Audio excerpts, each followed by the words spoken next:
आज हम कर रहे हैं कक्षा 10th का लेसन नंबर 4 सिविक्स बुक से। टॉपिक है आज का हमारा जाति धर्म और लैंगिक मसले। जाति धर्म और लैंगिक मसले, जैसा कि इसके नाम से ही पता चल रहा है, जाति धर्म। हमारा देश में विभिन्न जातियां और धर्म के आधार पर बटा हुआ है, और लैंगिक मेल फीमेल, औरत और आदमी। इस लेसन में हम काफी सारे टॉपिक पढ़ेंगे जिससे आपको ये सारी बातें समझ में आ जाएंगी। अब मैं इनके बारे में आपको धीरे धीरे करके एक एक पॉइंट्स को क्लियर करता हूँ। पहला पॉइंट हमारा इनटचेबिलिटी, अस्पृश्यता। इसको इंग्लिश में बोलते हैं इनटचेबिलिटी। इनटचेबिलिटी क्या होता था? जहां पे बड़ी जाति के लोग छोटी जाति के लोगों से भेदभाव करते थे, छोटी जाति के लोगों का बड़े जाति के लोगों को टच करना भी एक गुनाह माना जाता था। उसके लिए उन्हें तरह तरह की यातनाएं दी जाती थी। ये बहुत लंबे समय तक हमारी ये अनटचेबिलिटी की प्रक्रिया रही, लेकिन जैसे जैसे एजुकेशन का, शिक्षा का विकास हुआ तो आज के डेट में ये कम हो गया है। लेकिन कुछ गांव में कुछ रूढ़िवादिताओं के कारण आज भी इसको एप्लीकेबल माना जाता है। सेकंड पॉइंट है हमारा अंतरजातीय विवाह नहीं, intercaste marriage not allowed. Intercaste marriage not allowed. ये भी सेकंड पॉइंट है। जो इंटरकास्ट मैरिज होती है, हमारे देश विभिन्न जातियों में बटा हुआ है। यहाँ पे हर जाति का एक अपना प्रोविजन है कि लड़का लड़की अपनी ही जाति में शादी करेंगे। भारत देश का ये कल्चर रहा है काफी लंबे टाइम से। और इस पॉइंट में दिक्कत क्या थी? अगर पढ़े लिखे हैं तो प्रॉपर मैच नहीं मिल पाते थे।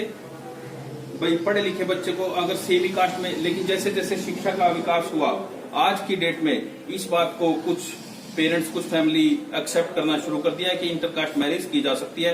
लेकिन समाज आज भी हमारा इस बात को नहीं मानता। हालांकि हमारा राज्य इस बात को परमिशन देता है, कानून है कि इंटरकास्ट मैरिज की जा सकती है।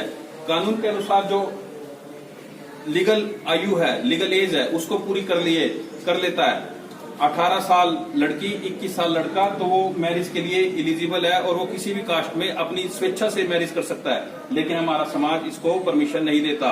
कुछ जगह अगर ये शादी कर ली जाती है, अगर लड़का लड़की पढ़े लिखे नहीं है तो उनका सर्वाइव करना भी मुश्किल हो जाता है।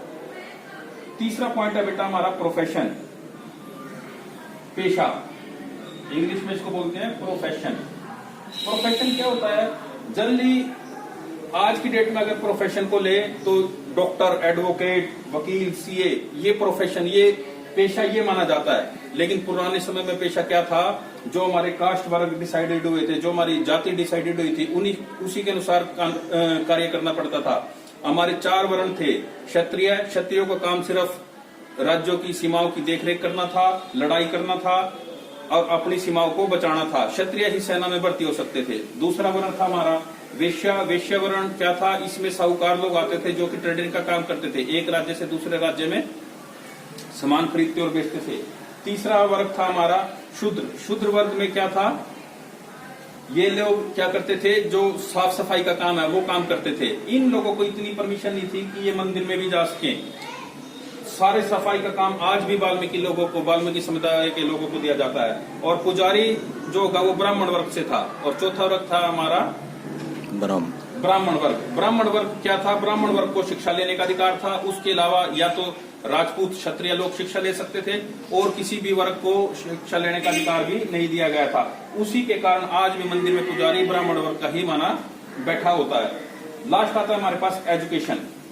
हमारी इंडिया में एजुकेशन सिस्टम बहुत